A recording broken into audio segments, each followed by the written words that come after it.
This month, late-night television became the epicenter of one of the most intense and unprecedented media storms we've seen in recent memory.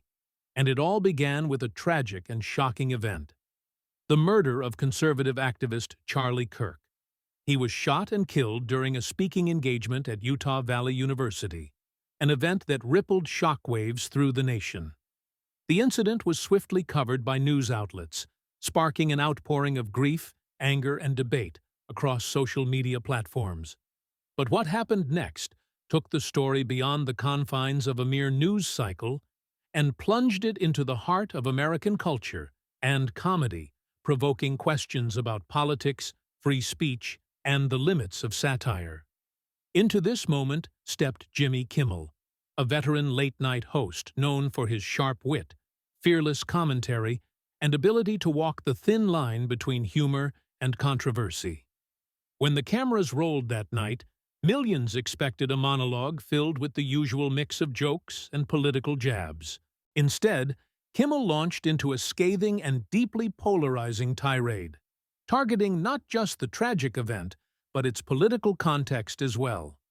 He called out President Trump and the so-called MAGA gang, accusing them of exploiting Charlie Kirk's murder to play political We hit games. some new lows over the weekend with the MAGA gang desperately trying to characterize this kid who murdered Charlie Kirk as anything other than one of them and doing everything they can to score political points from it. He said, "We hit some new lows over the weekend with the MAGA crowd doing everything they can to capitalize off this tragedy."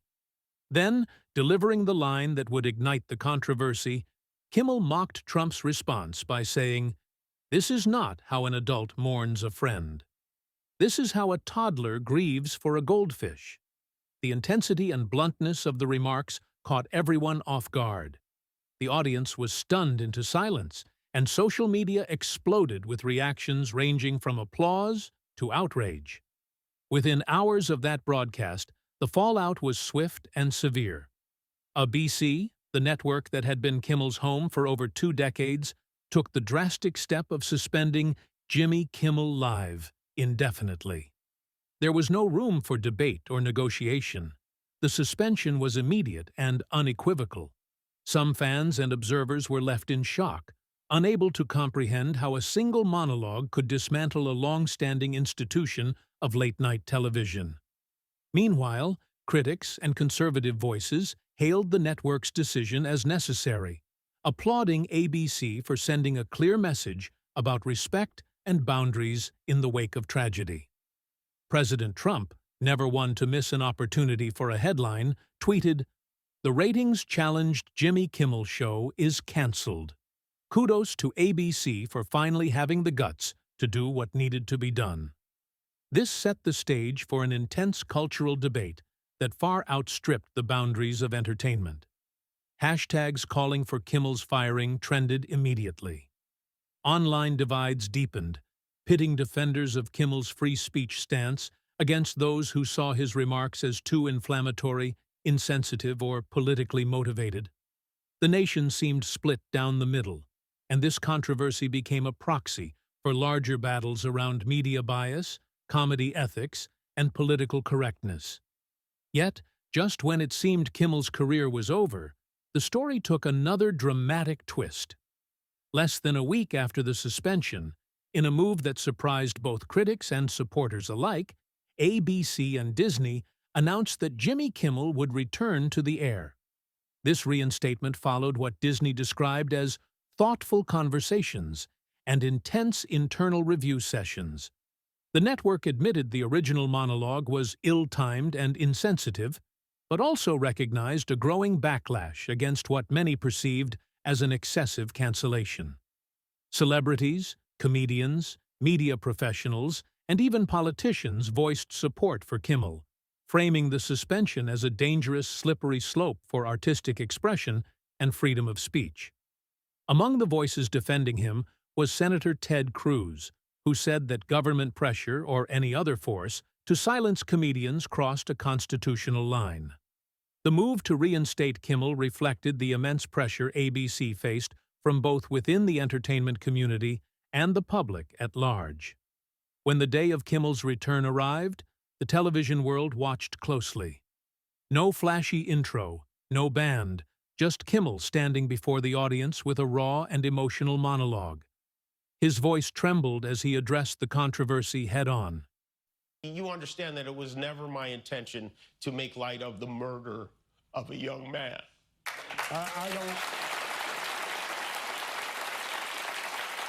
don't think there's anything funny about it. Nor was it my intention to blame any specific group for the actions of what it was obviously a deeply disturbed individual. That was really the opposite of the point I was trying to make. But I understand that to some that felt either ill-timed or unclear, or maybe both. And It was never my intention to make light of the murder of a young man, he said. Nor did I intend to blame any group for the actions of someone who was deeply troubled. He publicly thanked Charlie Kirk's widow for her dignity and forgiveness. Then he spoke to his critics directly. If my words hurt you or felt like an attack, I get it. I'd feel the same in your place. But in the same breath, he defended the role of comedy in society as a tool to tell uncomfortable truths and question powerful interests. He acknowledged the sensitivity of the moment, but argued that simply shutting down comedians sets a dangerous precedent. Despite his return, the controversy shadowed the show.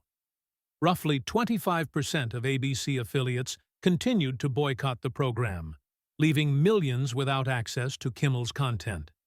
Several media watchdog groups and conservative commentators condemned the network's decision to bring him back. The Federal Communications Commission even registered concerns, with one commissioner calling the original monologue truly sick, though later clarifying that no formal action was taken. Inside Hollywood, whispers spread of tense meetings between producers, nervous writers wondering if their jokes could trigger similar cancellations, and networks reconsidering the fine balance between ratings, advertiser influence, and political backlash.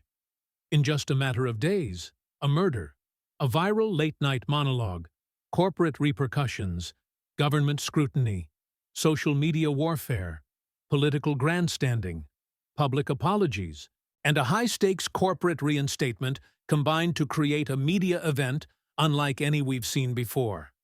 It posed questions that extend well beyond entertainment. How far can satire go before it becomes unacceptable?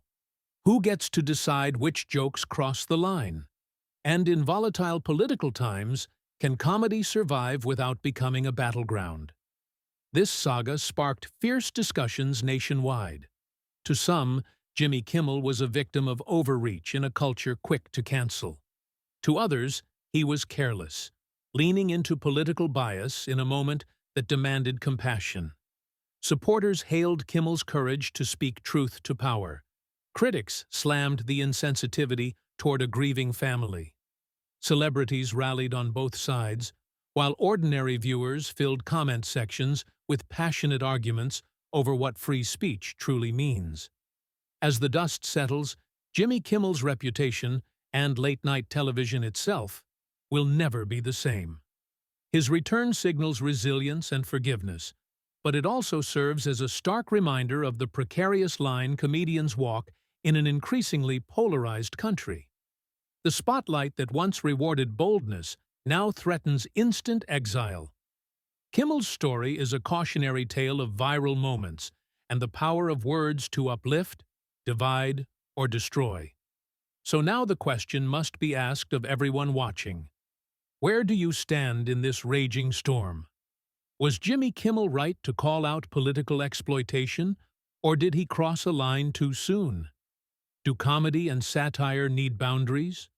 Or should comedians be free to push limits no matter how uncomfortable? Should networks pull stars down for one controversial night, or stand by their voices? And ultimately, what does this mean for the future of American culture? Take a moment to think it through. Your opinion matters now more than ever. Join the conversation in the comments. Share this video with your friends. Like, subscribe, and hit the notification bell to keep up with every twist and turn of this developing story. Because while Jimmy Kimmel is back on the air, the debate over free speech, responsibility, And the cost of comedy is far from over. And when the next big moment hits, you'll want to be right here, where the story unfolds first and loudest.